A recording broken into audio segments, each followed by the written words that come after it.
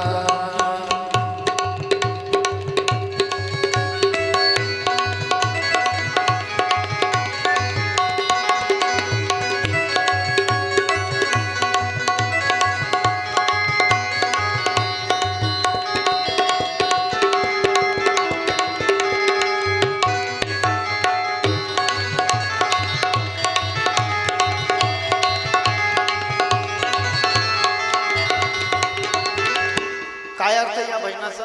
तुला भेटण्यासाठी भगवान शंकर म्हणतात कृष्णाला.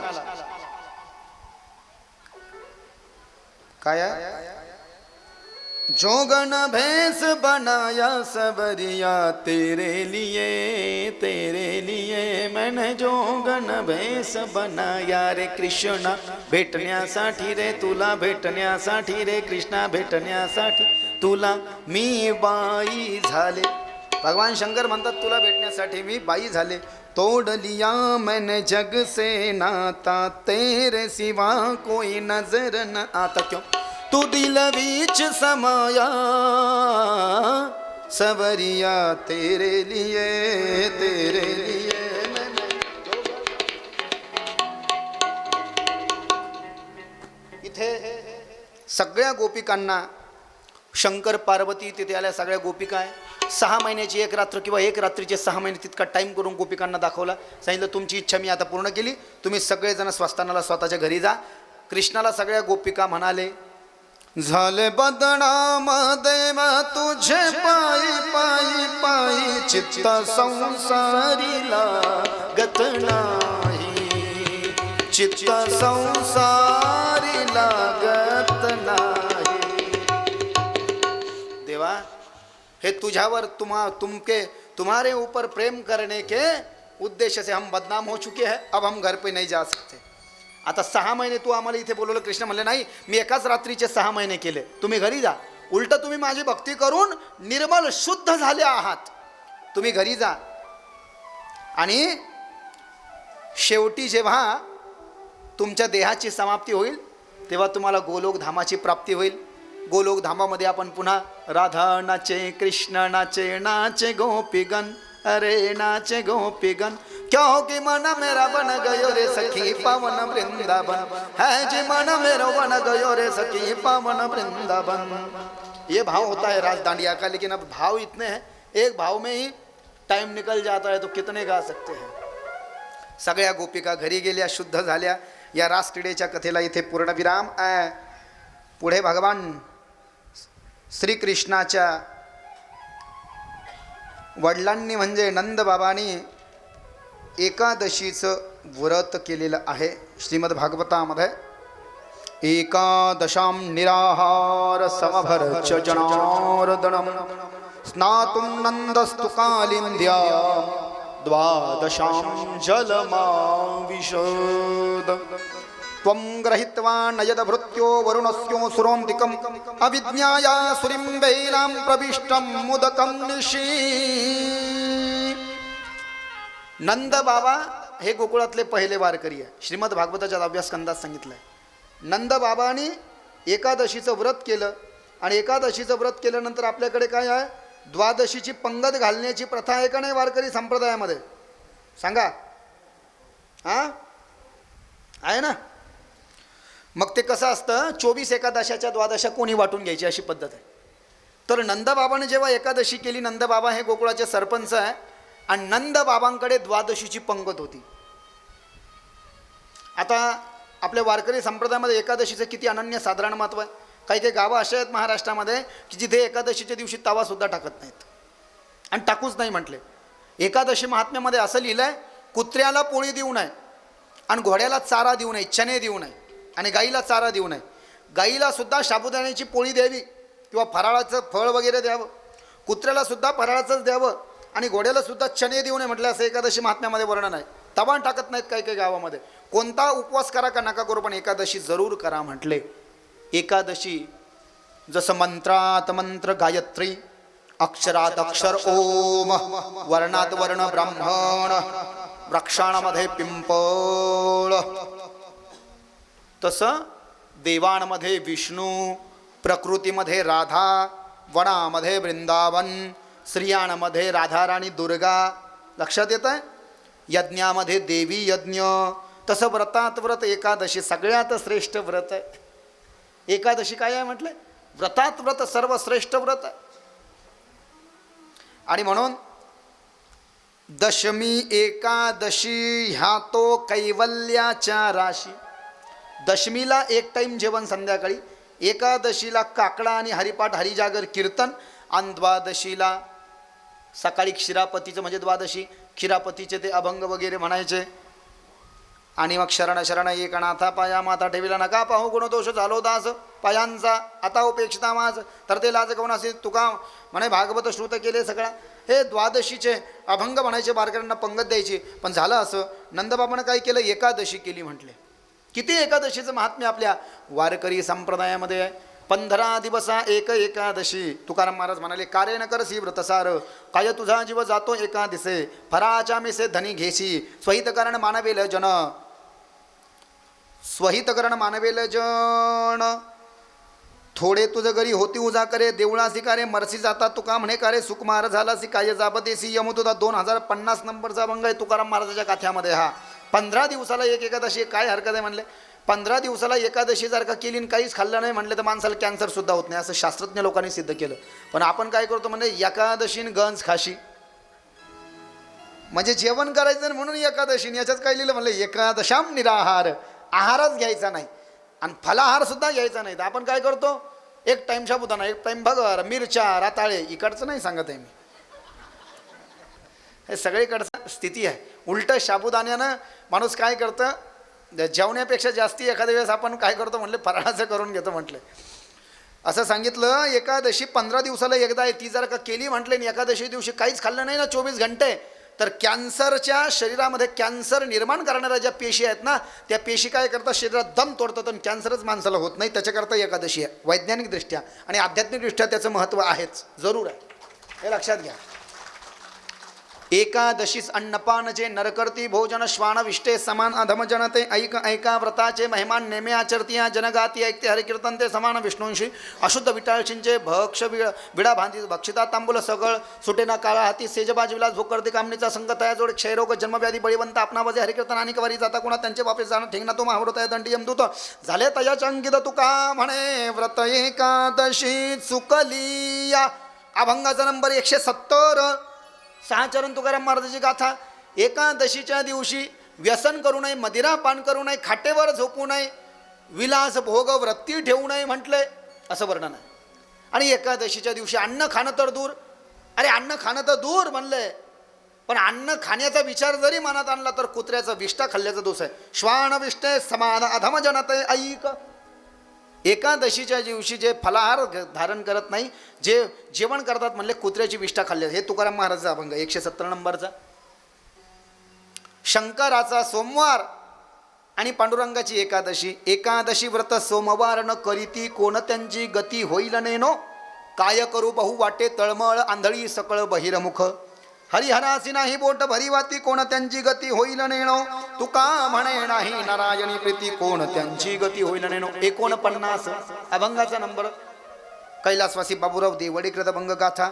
जया नाही नेम एकादशी व्रत जाणावे ते प्रेत सर्व लोकी, त्याचे वय नित्य काळाले गीता हे रागे दात खाय कर करा, जयाचे द्वारी तुळशी वृंदावन नाही ते स्मशान गृहे जाणा, जय कोणी नाही एकही वैष्णव त्याचा पुढे हो नदी तापा, विठोबाचे नाम उच्चारीचे तोंड प्रत्यक्ष ते कुंड चर्मकाचे, तुका म्हणे त्याचे कष्ट हात पाय कीर्तन नाव जाय हरिची. अभंगाचा नंबर 34.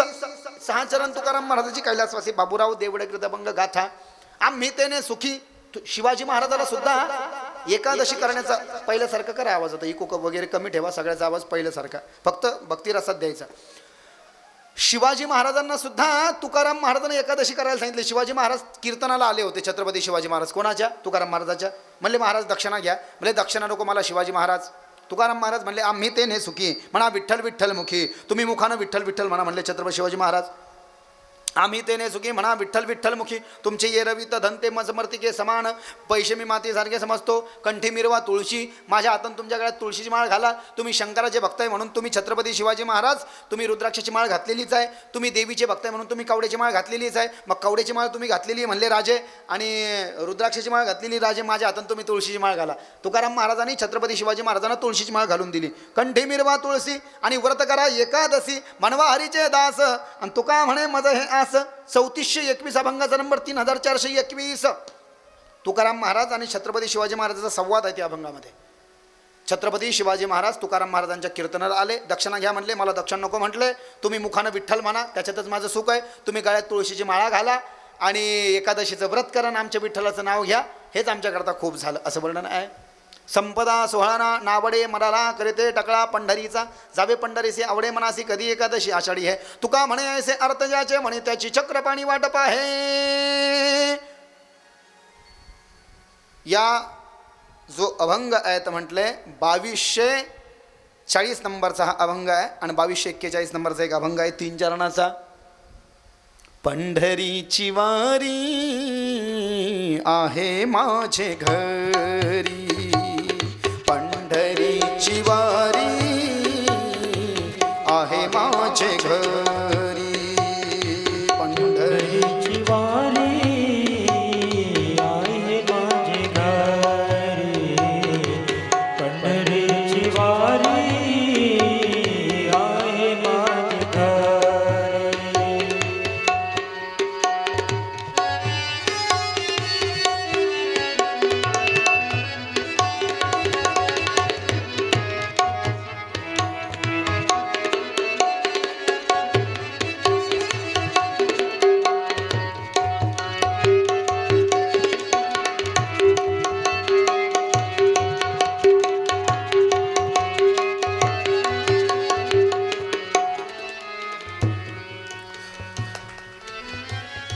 आणि कणकरी तीर्थ व्रत, आणि कणकरी तीर्थ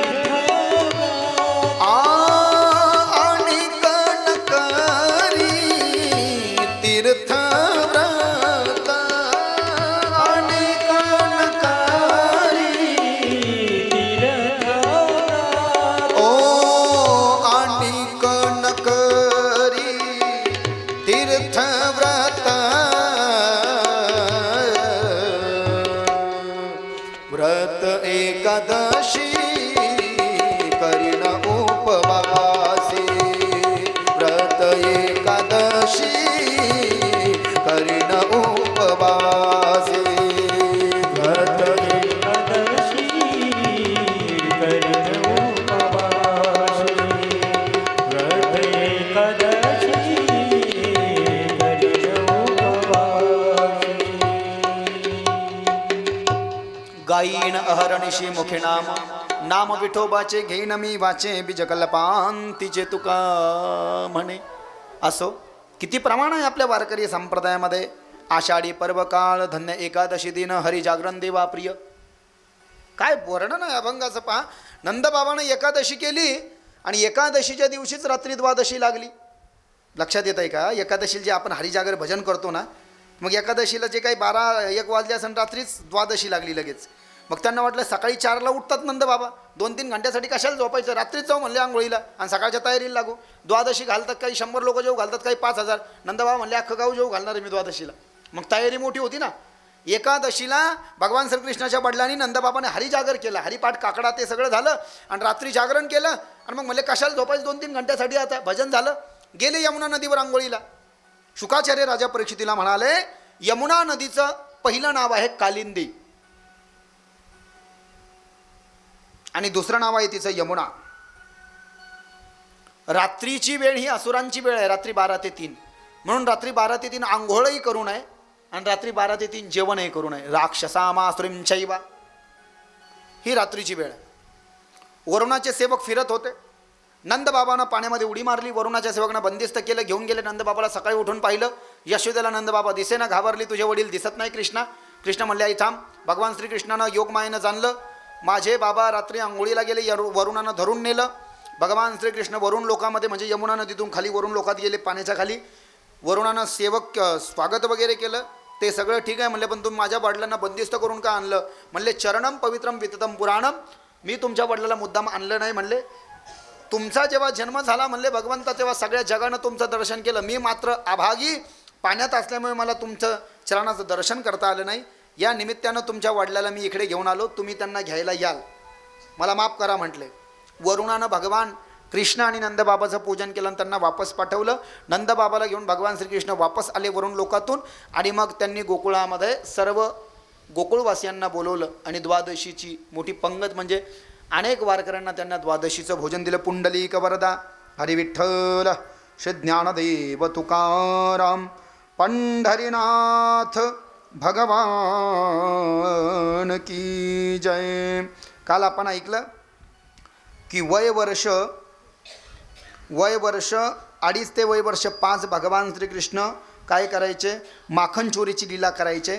नंतर मग जेव्हा यशोदेकडे सगळ्या तक्रारी जाऊ लागल्या की तुझ्या मुलानं असं केलं, माझ्या सुनेची वेणी वडली, आमच्या सुनबाईचं डेरच फोडलं, आमचं दही दूध सोडलं, तर हे असं करता करता भगवान श्रीकृष्णाला आणि बळीराम दादाला गोकुळातून वृंदावनामध्ये पाठवलं आपल्या गायी घेऊन. आणि भगवान श्रीकृष्णांसोबत 9 लाख गोपाळ आणि 9 लाख गायी रोज गोकुळातून वृंदावनामध्ये सकाळी जाऊ लागले आणि संध्याकाळी वापस येऊ लागले. असंच एक दिवस भगवान श्रीकृष्ण, नंदबाबा हे सगळे, नंदबाबाचं कुलदैवत सांगितलं, एक अंबिकाबन सांगितलं गोकुळामध्ये. आणि गोकुळापासून अंबिकाबन तिथे महादेवाचं मंदिर होतं. शिवरात्री आलेली होती. त्या शिवरात्रीच्या निमित्तानं नंदबाबा, रोहिणी, त्याच्यानंतर यशोदामाई, श्रीदाम या पेंद्यांग गोकुळातले सगळे लोक, सगळे गोपाळ आणि सगळ्या गोपिका तिथे गेले. शिवरात्रीला त्यांनी महादेवाचा अभिषेक वगैरे केला आणि रात्री पंगत गिंगत दिली. उशीर झाला म्हणून सगळे गोकुळातले लोक, कृष्ण, नंद वगैरे सगळे तिथंच झोपले. तर झालं असं, एकदा देवयात्रायां गोपालाः जात कौतुका अनभैरनुद्युद्युक्ते प्रयोस्ते अंबिकावनम. भगवान आणि कृष्ण आणि नंदबाबा सगळे झोपलेले असताना एक अजगर अचानकपणे तिथे आला आणि त्या अजगरानं रात्रीच्या वेळी अंबिकावनामध्ये नंदबाबाचा पाय आपल्या मुखात घेतला आणि नंदबाबाला आपल्या आतमध्ये तो ओढू लागला. शुकाचार्य म्हणाले, नंदबाबा उठून पाहतात, मला कोण ओढतंय तर पाहिलं समोर मोठा अजगर बोबडीच वळली, बोलताच येणं यशोदे यशो कृष्ण असा आवाज दिला. जेव्हा यशोदेनं पाहिलं माझ्या पतीला नंदाला एक अजगर गिळू पाहतोय, तिनं बळीराम कृष्णाला आवाज दिला, हे दाऊ, ए कन्हैया जल्दी से उठो, भागो, देखो तुम्हारे पिताजी को वो अजगर निकल रहा है. मग भगवान श्रीकृष्ण उठले. भगवान श्रीकृष्णानं आपला हात जो आहे तो अजगराच्या पाठीवरनं फिरवला. अजगराच्या पाठीवरनं भगवान श्रीकृष्णानं हात फिरवल्यावर त्या अजगरानं नंदबाबाचा पाय सोडला. अजगर गुप्त झाला आणि एक दिव्य पुरुष तिथे येऊन निर्माण झाला. त्यांनी नमस्कार केला. भगवान श्रीकृष्णानं विचारलं, तो कोण आहे? तर सांगितलं, केले कर्म झाले तेची भोगा आले, उपजले मेले ऐसे किती. मागच्या जन्मात मी वाईट कर्म केलं, त्याचं फळ मला भोगावं लागलं. मागच्या जन्मामध्ये मी सुदर्शन नावाचा गंधर्व होतो, दिसायला फार सुंदर होतो, मला रूपाचा अभिमान झाला. माझ्या रूपासमोर मी कोणाला काहीच समजाना, खराब दिसणारा असलं तर मी त्यांना द्वेष करू लागलो. एक दिवस मी एका जंगलामध्ये गेलो, तिथे अंगिरा नावाचे ऋषी मला दिसले. त्या अंगिरा ऋषींना कुष्ठरोग झालेला होता. त्यांच्या सर्व अंगावरनं कुष्ठ गळत होता, शरीराची दुर्गंधी येत होती. ते 3 ठिकाणी वाकडे होते. मी त्यांच्या पुढे जाऊन हसायला लागलो. त्यांनी मला माफ केलं, तरीही पुन्हा पुन्हा जाऊन हसायला लागलो. ते म्हणले, जित्याची कोडे मेल्याशिवाय जात नाही, अरे तू साधू संताचा अपमान करतो म्हणले. तर मग तू हजारो वर्ष गोकुळाजवळच्या अंबिका वनामध्ये अजगर होऊन पडशील. मी घाबरलो, उशाप मागितला. भगवान श्रीकृष्ण, बळीराम दादा, नंद बाबा शिवरात्रीच्या दिवशी शंकराची पूजा करायला येतील आणि रात्री जेव्हा तिथे झोपतील तेव्हा तू नंदाचा पाय तुझ्या मुखात घेशील, तेव्हा कृष्ण परमात्म्याच्या हाताचा स्पर्श तुला होईल आणि मग तेव्हा तुझी मुक्ती होईल. तथास्तु. पुढे भगवान श्रीकृष्ण जंगलामध्ये गेले आणि जंगलामध्ये जाऊन भगवान श्रीकृष्णाने युगलगीताचं वर्णन या ठिकाणी श्री शुकंवाच. सगळ्या गोपी भगवान श्रीकृष्णाच्या रूपाला पाहून मोहित झाल्या. गोप्यः कृष्णे वनं याते तमनुद्रुतचेतसाः कृष्णलीला प्रगायन्त्यो निर्णुदुःखेण वासराण गोप्य ऊचुः. गोपिकांनी श्रीमद्भागवताच्या 10व्या स्कंदात 21व्या अध्यायामध्ये जे गायलंय त्याला वेणुगीत असं म्हटलंय, ते आपण ऐकलंय. गोपिकांनी श्रीमद्भागवताच्या 10व्या स्कंदामध्ये 15 श्लोकात जे गायलंय त्याला प्रणय गीत असं म्हटलंय, त्याचंही आपण 1 ते 1.5 श्लोकामध्ये वर्णन पाहिलंय. गोपिकांनी श्रीमद्भागवताच्या 10व्या स्कंदामध्ये अध्याय नंबर 31 मध्ये जे गायले त्याला गोपीगीत असं म्हटलंय, तेही आपण पाहिलंय.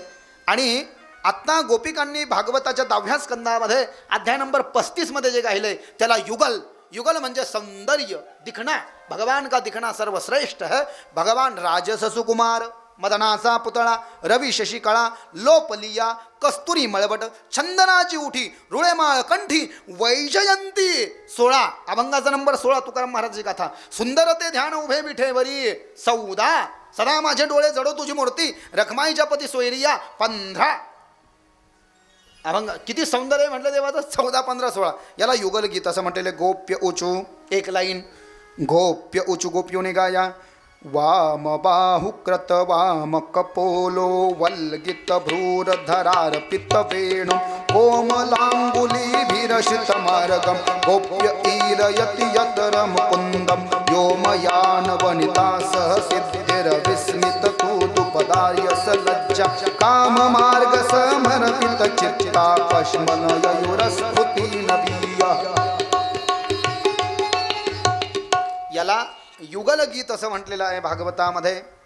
पुढे श्रीमद भागवतामध्ये भगवान श्रीकृष्णाने कंसानं जे राक्षस पाठवले, काल आपण ऐकलं अघासूर पाठवला अजगराच्या रूपात, गोपांना तोंडात घेतलं. कृष्ण बळीराम यायची वाट पाहिली, आपण कालच कीर्तनात पाहू.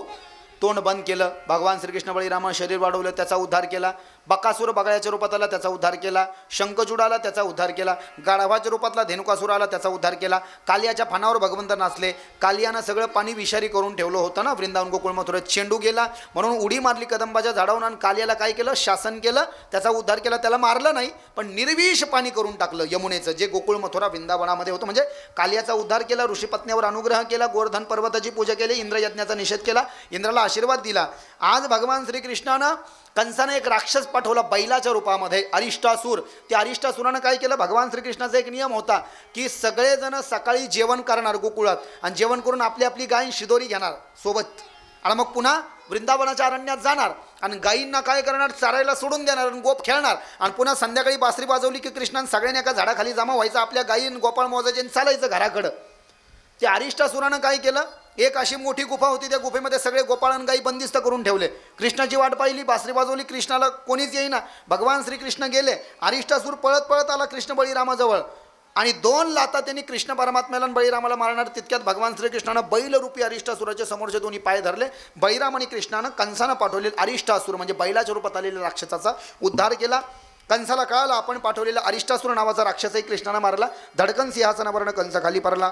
केशी नावाचा एक राक्षस पाठवला कंसानं, त्याचाही उद्धार भगवान श्रीकृष्णानं करून टाकला. केसी तू कंस प्रहित खुरेर महिमा हयो.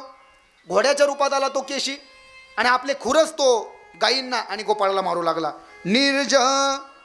निर्जरयन मनोजवः सटावधूता भ्रविमान संकुलम कुर्वन्न भो हे शीत भीषिताखिल.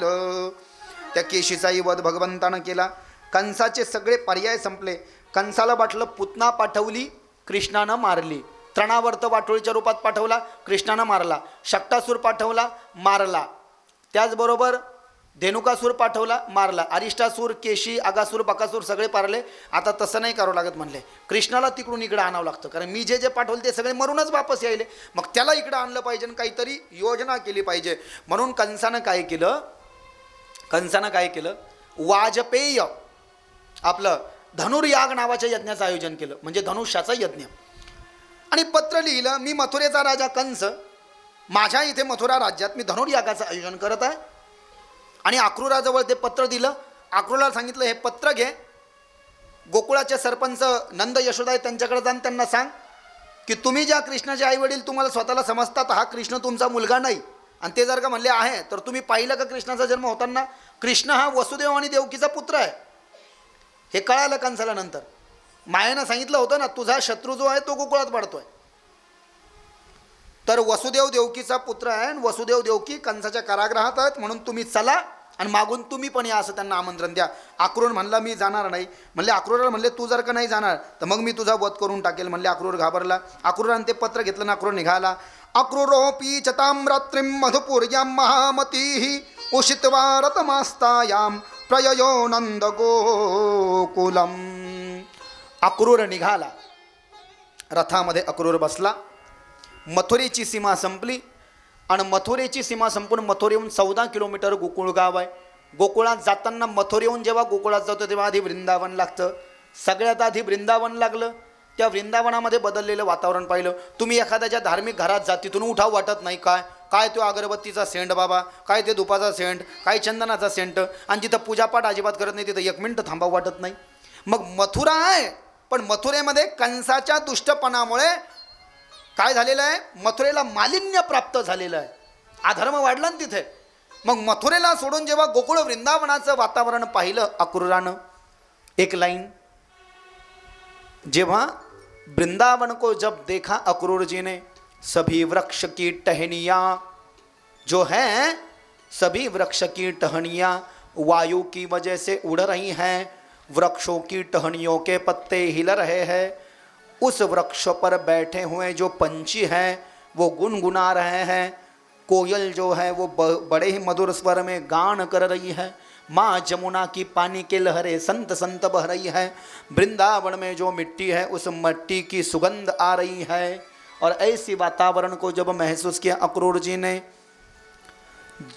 और तो फिर ये भाव निकला है, हो जहाँ डाल डाल पर राधा माधव करते नित्य बसेरा, वो वृंदावन है मेरा, वो वृंदावन है मेरा, वो वृंदावन है मेरा, वो वृंदावन है मेरा. जहाँ डाल डाल, जरा ताली से आवाज देते हैं.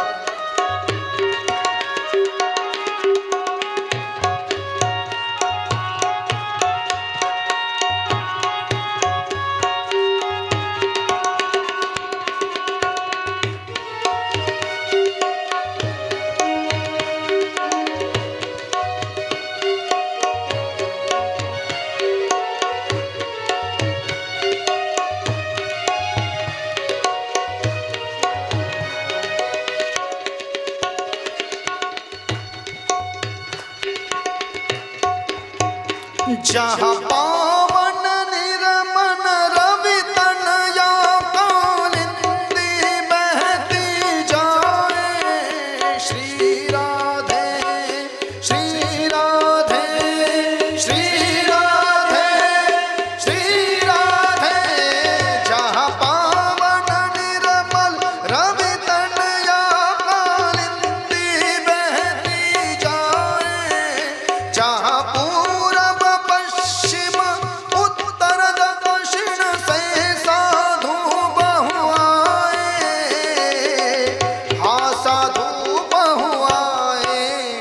जहाँ भक्ति सबसे पहले आकर डाले अपना डेरा, वो वृंदावन है मेरा, वो वृंदावन है मेरा, वो वृंदावन है मेरा, वो वृंदावन है मेरा.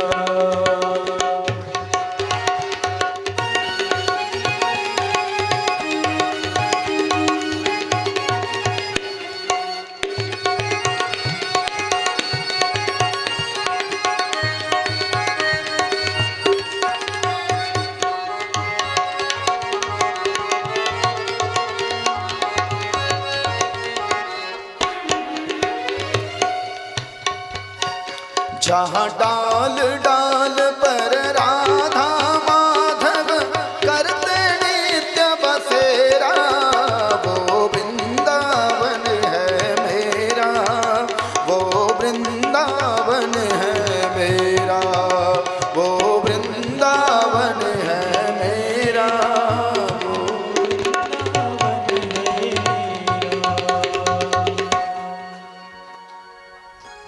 बोले वृंदावन धाम की जय. त्या वृंदावनामध्ये हे बदललेलं वातावरण पाहिलं. जास्ती वेळ न करता अक्रूरजी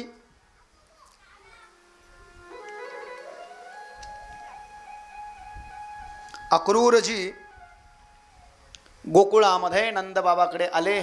नंदबाबा यशोदा रोहिणीला भेटले. कृष्ण बळीराम तर वृंदावनामध्ये गायी चारायला गेलेले होते. पत्र दिलं कंसाचं.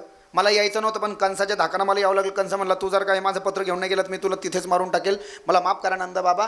अहो कृष्णाला तुम्ही तुमचा मुलगा समजताय. अहो जन्म देणाऱ्यापेक्षा पाळणारा श्रेष्ठ आहे, पालनपोषण करणारा श्रेष्ठ आहे. पण कंस म्हणाला वसुदेव देवकी हे कृष्ण बळीरामाचे खरे आई वडील आहेत आणि त्या दोघांना मला घेऊन यायला सांगितलं. नाही नेलं तर तो इकडे येईल. आत्तापर्यंत कृष्ण बळीरामावर जे संकट आले ते कंसामुळेच आलेले आहेत म्हटले. त्यांना धनुर्याग ठेवला यांना बोलवलं मागून तुम्ही या म्हटले. आम्ही आमच्या मुलाला देणार नाही. बघा भाऊ तुम्ही तुमचं. आणि मग कृष्ण बळीरामाला न्यायला अक्रूर आला. बरं ठीक. उद्या 21 तारीख आहे तर उद्या कथेचा 7वा दिवस आहे. कथा उद्या 12 ते 3 राहणार आहे बरं का. मी सूचना परत आता शांत आहात तुम्ही म्हणून लक्षपूर्वक आहे का. आता थोड्या वेळात आपण लग्नाच्या कथेकडे जातोय. 5च्या आधी आपला सगळा कार्यक्रम संपतोय आणि 5च्या नंतर इथे महाप्रसादाची जी पंगत असेल त्या महाप्रसादाचे आपलं आज आरती असेल तर आरतीचे यजमान आहेत दादाराव उकरडे आणि रामदास भोसले यांची आरती आहे. आणि रामदासजी भोसले यांची पंगत आहे. पंगत दोघांची का एकट्याची आहे. रामदास उकरडे आणि रामदास भोसले यांची आरती पण आहे आणि आरतीनंतर यांचीच पंगत आहे 5 वाजता आज. आणि उद्या कथेच्या समाप्तीचा म्हणजे 7वा दिवस आहे. कालच कीर्तन आपलं पर्व आहे. पण उद्या कथा 12 ते 3 आहे. ती 12 ते 3 याच्यामुळे आहे की 3 ते 3:30 आरती असेल आणि 3:30 ते 5 पर्यंत इथून ग्रंथ दिंडी निघणार आहे. पहिल्या दिवशी जी होती ती शोभायात्रा असते, मंगल कलश यात्रा. शेवटच्या दिवशी आपल्या वारकरी संप्रदायामध्ये ग्रंथ दिंडी असते. पहिल्या दिवशी जी निघते ती आमच्या वृंदावनची पद्धत आहे. उसको कहते हैं मंगल कलश यात्रा, शोभायात्रा. आणि शेवटच्या दिवशीची पद्धत ही आपल्या महाराष्ट्राची परंपरा आहे संतांची. ग्रंथ दिंडी नगर प्रदक्षिणा. लक्षात येत आहे का. तर मग परवा दिवशी जर का आपण केलं तर आपल्या सगळ्यांचा वासुदेव उशीर होऊन जाईल. कसं लक्षात आलं का. म्हणजे 10 ते 12 मग ग्रंथदिंडी 1 वाजेपर्यंत 1 ते 3 पुन्हा कीर्तन मग सगळ्यांचे सत्कारचार आणि जेवणाचं सगळं समस्या होईल. म्हणून उद्याच ग्रंथदिंडी ठेवली. ठीक आहे टाळकरी लोक काही अडचण नाही. 3 ते 5 उद्या ग्रंथदिंडी आहे. सगळ्या टाळकऱ्यांना विनंती आहे सूचना आहे आपण तयार राहायचं आहे टाळ मृदंग वगैरे घेऊन. मग परवा दिवशी 10 ते 12 काल्याचं कीर्तन असेल आणि मग त्याच्यानंतर काही स्वागत सत्कार होऊन वेळेतच 1-1.5 नंतर महाप्रसाद चालू होईल. आणि मग उद्या कथा संपल्यानंतर 3 वाजता उद्या कथेची समाप्ती आहे. 12 ते 3 ग्रंथपूजन.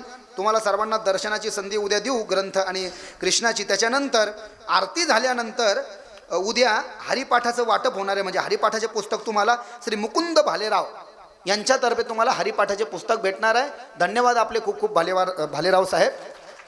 हे पुस्तकं आपल्या पाठ असतो वारकऱ्यांच्या पण नवीन वारकऱ्यांच्या ते पुस्तकं कामं येतात ते आपण घ्यायचे आहे. वृंदावन बिहारी लाल की जय. कृष्ण बळीरामाला जाण्याचं ठरलं. विचारू नका. गाई काही पाणी पिना चारा खाईना. यशोदा रोहिणी नंदबाबानी तर तब्येतच बिघडली. कन्हैया जाने वाले हैं. 9 लाख गाय मेरे पास में है. कृष्ण का जन्म हो गया. मैं कितना आनंदित था. मुझे पुत्र नहीं होने वाला था. मेरी उम्र तो 60 की थी. यशोदा तेरी तो 54 की थी. हमको पुत्र नहीं होने वाला था. ब्राह्मणों ने आशीर्वाद दिया. हमको लगा हमारा ही पुत्र है. अब कृष्ण चला जाएगा, बलराम चला जाएगा तो ये जो है हमारे कुल का वारिस कौन होगा. ये सब कौन संभालेगा.